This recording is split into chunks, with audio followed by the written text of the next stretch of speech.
Shri P T ആചാരി, ഈ വിഷയത്തിൽ ഭരണഘടനാ ലംഘനം നടത്തുന്നു ഗവർണർ എന്നതാണ് സർക്കാർ ഉന്നയിക്കുന്ന കാര്യം. അതേസമയം പ്രോട്ടോകോൾ ലംഘനം നടത്തിയത് മന്ത്രിയാണെന്ന് രാജ്ഭവൻ വിശദീകരിക്കുന്നു. യഥാർത്ഥത്തിൽ ഇവിടെ പറ്റിയ പിഴവെന്താണ്? രാജ്ഭവന്റെ വാദത്തിൽ കഴമ്പുണ്ടോ?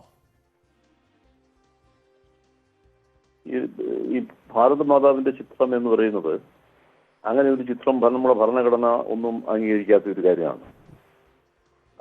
ഭാരത മാതാവ് അല്ലെങ്കിൽ ഭാരതാംബ എന്നൊക്കെ പറയുന്ന അങ്ങനെ ഒരു സങ്കല്പം തന്നെ ഇല്ല. പിന്നെ ഈ രാഷ്ട്രീയക്കാർ ഭാരത മാതാ കീ എന്നൊക്കെ പറയുന്നുള്ളതല്ലാതെ ഭരണഘടനാപരമായിട്ട് ഒഫീഷ്യലായിട്ട് അംഗീകരിച്ചിട്ടുള്ള കാര്യമല്ല. ഇപ്പൊ നമ്മുടെ രാഷ്ട്രകവി പോയിറ്റ് ലോറേറ്റ് രവീന്ദ്രനാഥ് ടാഗോർ എന്നൊക്കെ പറയുന്നവരൊന്നും അല്ലല്ലോ ഇത്. ഒന്നും അതിന് ഈ പറഞ്ഞത് ഇതിന് കിട്ടിയിട്ടില്ല. അപ്പൊ അതുകൊണ്ട് തന്നെ ഒരു ഗവർണർ ഒരു മീറ്റിംഗ് നടത്തുമ്പോൾ അതൊരു ഒഫീഷ്യലാണ് മീറ്റിംഗ്. അപ്പൊ അവിടെ ഇങ്ങനെ ഒരു ചിത്രം കൊണ്ടുവച്ച് ഭരണഘടനാപരമായി അല്ലെങ്കിൽ ഭരണഘടന അംഗീകരിക്കാത്ത ആ രീതിയിലുള്ള ഒരു ചിത്രം കൊണ്ടുവച്ച് പൂമാലയൊക്കെ ഇട്ട് വെക്കുക എന്ന് പറഞ്ഞാൽ അത് വാസ്തവം പറഞ്ഞാൽ അതൊരു ഒരു ഒഫീഷ്യൽ ചടങ്ങിൽ അത് ശരിയല്ല എന്നുള്ളത് തന്നെയാണ് എൻ്റെ അഭിപ്രായം. അതേ സമയത്ത് ഗവർണർക്ക് അതിന്റെ പൂജാമുറിയിലോ പ്രൈവറ്റ് മുറികളിലൊക്കെ അത് വെക്കാം. അതിന് വെക്കാൻ കുഴപ്പമുണ്ട്. അത് അങ്ങനെയുള്ള പ്രശ്നങ്ങളൊന്നുമില്ല. ഏത് ചിത്രവും വെക്കാം. പക്ഷെ ഒഫീഷ്യലായിട്ടുള്ള ഫംഗ്ഷനിൽ അത് വെക്കാൻ പാടില്ല. ഇപ്പം ഗാന്ധിയുടെ ചിത്രം അല്ലെങ്കിൽ നെഹ്റുവിന്റെ ചിത്രം അല്ലെങ്കിൽ ഇപ്പോഴത്തെ പ്രധാനമന്ത്രിയുടെ ചിത്രം ഒക്കെ വെക്കാം. അത് അതിന് പ്രശ്നമൊന്നുമില്ല.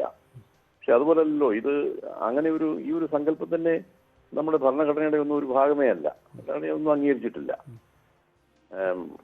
അപ്പൊ അതുകൊണ്ട് ഗവൺമെന്റ് എടുത്തേക്കുന്ന ആ ഒരു നിലപാട് ശരി തന്നെയാണ്. കാരണം അത് ഭരണഘടനാപരമായിട്ട് അതിന് യാതൊരു അംഗീകാരവും അല്ലെങ്കിൽ അങ്ങനെയുള്ള ഒരു സംഗതി ഇല്ലാത്തത് കൊണ്ട് അത് അംഗീകരിക്കില്ല എന്ന് അവർ പറഞ്ഞിരിക്കുന്ന ആ കാര്യം ശരിയാണ്.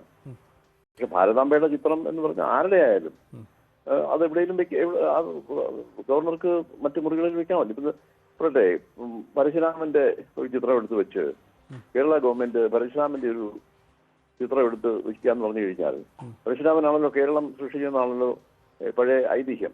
അപ്പൊ അത് ഉദ്ദേശിച്ചിട്ട് അതിന്റെ അടിസ്ഥാനത്തിൽ അങ്ങനൊരു ചിത്രം എടുത്ത് വെച്ചാൽ എന്തായിരിക്കും അവസ്ഥ? അത് ഭരണഘടനയെ ഒന്നും അംഗീകരിക്കാത്ത ഒരു സംഗതിയാണത്.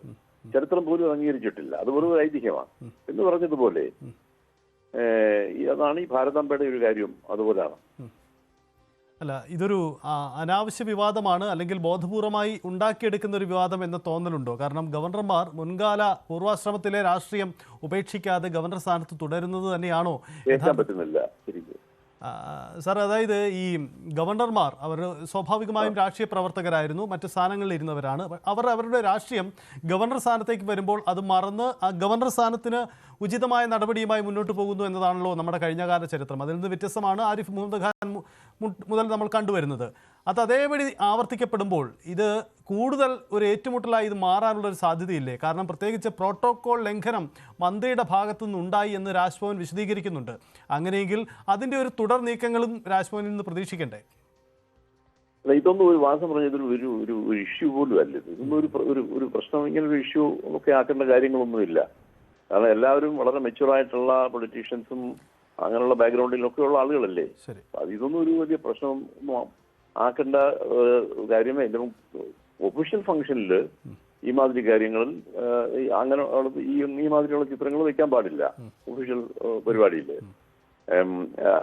ഇന്ത്യയുടെ ഭൂപടം വേണമെങ്കിൽ വെക്കാം. പക്ഷെ അവിടെ ഈ മാതാവെന്നും പറഞ്ഞ ആ ഒരു സങ്കല്പ ഭരണഘടന അംഗീകരിക്കാത്തിടത്തോളം കാലം അത് പറ്റില്ല. അതാണ് അതിന്റെ കാര്യം. പിന്നെ ഒരു മന്ത്രി ഗവർണർ വിളിച്ചൊരു ഫംഗ്ഷനിൽ മന്ത്രി പങ്കെടുത്തിട്ട് മന്ത്രിക്ക് ഇറങ്ങിപ്പോകണം, പക്ഷെ ഗവർണറോട് ചോദിക്കാതെ പോകുന്നത് ശരിയല്ല. അതൊരു പ്രോട്ടോകോൾ ലംഘനം തന്നെയാണ്. അത് ഇറങ്ങിപ്പോകാന്ന് പറഞ്ഞാൽ അതൊരു ഗവർണറെ ഇൻസൾട്ട് ചെയ്യുന്ന രീതിയിലുള്ള ഒരു പരിപാടിയാണ്. അത് പാടില്ല എന്നുള്ളത് മാത്രമേ ഉള്ളൂ. ഒരുപക്ഷെ അത് ആ തീരുമാനം അപ്പോൾ ലംഘനമാണെങ്കിൽ കൂടിയും കൈക്കൊള്ളേണ്ടി വന്നിരുന്നു മന്ത്രിക്ക് എന്നൊരു അവസ്ഥ കൂടി ഉണ്ട്. വളരെ നന്ദി സാർ പ്രതികരിച്ചതിന്. ഇപ്പോൾ രാജ്ഭവന് മുന്നിൽ ഡിവൈഎഫ്ഐയുടെ ശക്തമായ പ്രതിഷേധം നടക്കുന്നു. ഗവർണർക്കെതിരെ മുദ്രാവാക്യം വിളികളുമായി ഇന്നത്തെ ദിവസം രാജ്ഭവന് മുന്നിൽ ഇത്തരമൊരു നീക്കം നടക്കുന്നു എന്ന സാഹചര്യം കൂടിയുണ്ട്. നമുക്ക് ആ ദൃശ്യങ്ങളിലേക്ക് കൂടി പോകാം. അവിടെ ശക്തമായ പ്രതിഷേധം രാജ്ഭവന് മുന്നിൽ ഡിവൈഎഫ്ഐ.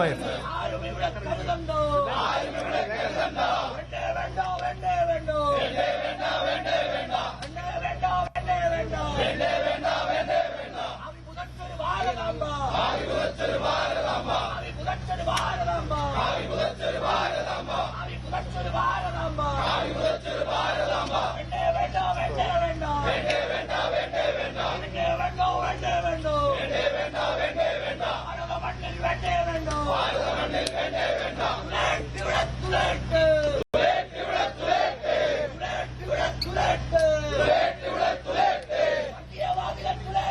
ഡോക്ടർ സെബാസ്റ്റ്യൻ പോൾ അങ്ങ് ലൈനിലുണ്ടെന്ന് കരുതുന്നു. യഥാർത്ഥത്തിൽ ഇന്നൊരു തെരഞ്ഞെടുപ്പ് ദിവസമാണ് ഈ കാര്യങ്ങളൊക്കെ സംഭവിക്കുന്നത്.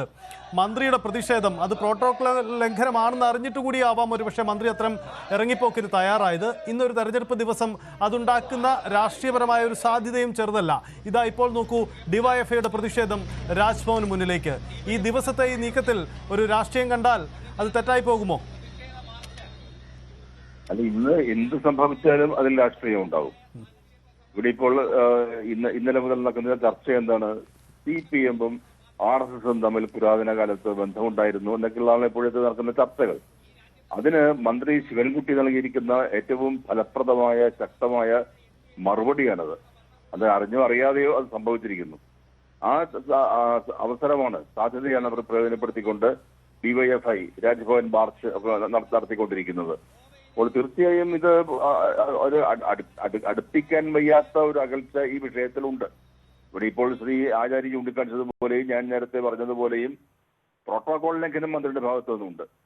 പക്ഷെ ആ പ്രോട്ടോകോളിനെ ലംഘിച്ചത് ഒരു ആശയം മുന്നോട്ട് വയ്ക്കുന്നതിന് വേണ്ടിയാണ്.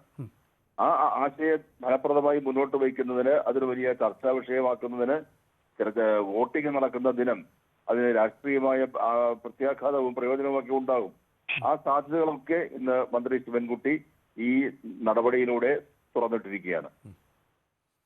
യെസ്, വളരെ നന്ദി ഡോക്ടർ സെബാസ്റ്റ്യൻ പോൾ പ്രതികരിച്ചതിന്. എന്തായാലും ഇന്നത്തെ ദിവസം രാജ്ഭവനും ഭാരതാംബ ചിത്ര വിവാദം വീണ്ടും ഉയരുമ്പോൾ അത് രാജ്ഭവനും സംസ്ഥാന സർക്കാർ തമ്മിലുള്ള ഒരു ഏറ്റുമുട്ടലായി കൂടി മാറുകയാണ്. ഇതാദ്യമായിട്ടാണ് പുതിയ ഗവർണർ വന്നതിന് ശേഷം ഇത്തരമായ ഒരു പരസ്യ പ്രതിഷേധത്തിലേക്ക് ഭരണപക്ഷ യുവജന സംഘടനകൾ രംഗത്ത് വരുന്നത് എന്നതുകൂടി ശ്രദ്ധേയമാണ്. മുൻ ഗവർണർ ആരിഫ് മുഹമ്മദ് ഖാന്റെ കാലത്ത് സമാനമായ ചില പ്രതിഷേധങ്ങൾ പരസ്യമായൊക്കെ ഗവർണർ വാഹനം തടയുന്നത് പോലെയുള്ള നീക്കങ്ങളൊക്കെ ഉണ്ടായതാണ്. പക്ഷേ ഇതാദ്യമായിട്ടാണ് ഇത്തരമൊരു പ്രതിഷേധം, അതായത് രാജ്ഭവന് മുന്നിലേക്ക് സംഘടിച്ചെത്തി ഈ വിഷയത്തിൽ DYFI പ്രതിഷേധിക്കുന്നു. വരും ദിവസങ്ങളിലും ഇതിൻ്റെ തുടർച്ചയുണ്ടാവാം. ഒപ്പം ഗവർണറുടെ ഭാഗത്തു നിന്നും രാജ്ഭവന്റെ ഭാഗത്തു നിന്നും കൂടുതൽ നീക്കങ്ങൾ കൂടി പ്രതീക്ഷിക്കാം. അങ്ങനെയെങ്കിൽ ഈ വിവാദം പുതിയ തലങ്ങളിലേക്ക് കടക്കുമെന്നതാണ്. വരാനിരിക്കുന്നത് നിയമസഭാ തെരഞ്ഞെടുപ്പാണ്. സ്വാഭാവികമായും വരുന്ന നാളുകളിൽ ഈ ചർച്ച, ഈ തർക്കം രൂക്ഷമായി തന്നെ മുന്നോട്ട് പോകുമെന്ന് നമുക്ക് പ്രതീക്ഷിക്കാം.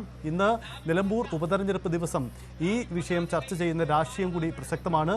മന്ത്രി മാധ്യമങ്ങളോട് പരസ്യമായി ഗവർണർക്കെതിരെ നിലപാടെടുക്കുന്നു. ഇന്നലെ മുഖ്യമന്ത്രി അത് പരസ്യമാക്കിയതിന് പിന്നാലെ ഇന്ന് മന്ത്രി മറ്റൊരു സംഭവത്തിൻ്റെ അടിസ്ഥാനത്തിൽ കൂടിയെടുക്കുന്നു. CPI പ്രതികരിക്കുന്നു. ഇടതുപക്ഷ യുവജന സംഘടനകളുടെ മാർച്ച് നടക്കുന്നു എന്ന വലിയ സവിശേഷമായ രാഷ്ട്രീയ സാഹചര്യമാണ് സംഭവിക്കുന്നത്.